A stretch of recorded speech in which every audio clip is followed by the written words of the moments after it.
بسم الله الرحمن الرحيم. معاكم عبد الله رخا، ومعانا النهارده فيديو جديد وهنتكلم عن النوت 7.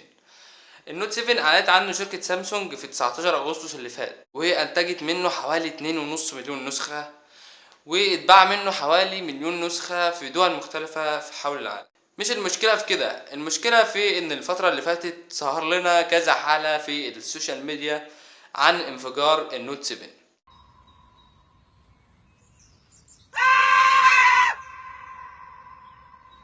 وفعلا سامسونج طلعت اكدت الخبر في مؤتمرها، وقالت ان في فعلا خبر جالها من 35 حالة حول العالم ان الموبايل انفجر بعد ما اتحط له الشاحن بفترة.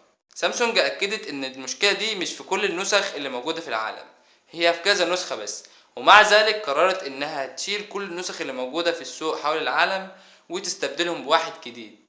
وفعلا سامسونج بدأت توقف بيع الموبايلات، ولقينا وزارة التجارة والاستثمار في الخليج رفع استدعاء امبارح عن النوت 7، بتقول فيه ان السبب هو خلل في البطارية، وان الاجراءات اللي هتاخدها هتكون انها توقف بيع الجهاز بشكل فوري او استخدامه لحد ما يتم استرجاعه واسترداد المبلغ بالكامل. ميعاد الاستبدال هيكون، هي قالت ان كمان اسبوعين تقريبا. دي صور لبعض الحالات الانفجار اللي حصلت في النوت 7.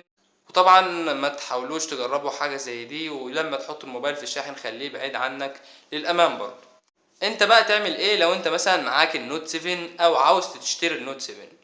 لو عاوز تشتري النوت 7 فانا بنصحك تستنى شوية لحد ما سامسونج تستبدل كل الموبايلات اللي في السوق للأمان برضه. ولو انت معاك النوت 7 فهتستنى الاعلان من سامسونج عن وقت استبدال الموبايلات، يا هتستبدل الموبايل بموبايل جديد يا هيدفع لك المبلغ كامل وهتسترجع فلوسك، مفيش اي مشكلة. وده طبعا اثر على سامسونج بشكل كبير جدا بالنسبة للماديات وبالنسبة للمبيعات، وممكن يكون كلفها مليارات كمان. ده غير ان ابل هتعلن على الايفون 7 كمان اسبوع تقريبا، فده هيبوظ الدنيا خالص مع سامسونج. دي كانت كل حاجة بالنسبة للانفجار النوت 7 والاشاعات الكتير اللي حصلت على السوشيال ميديا. متنسوش تعملوا لايك لو عجبكم الفيديو، ده بيدعمني جدا.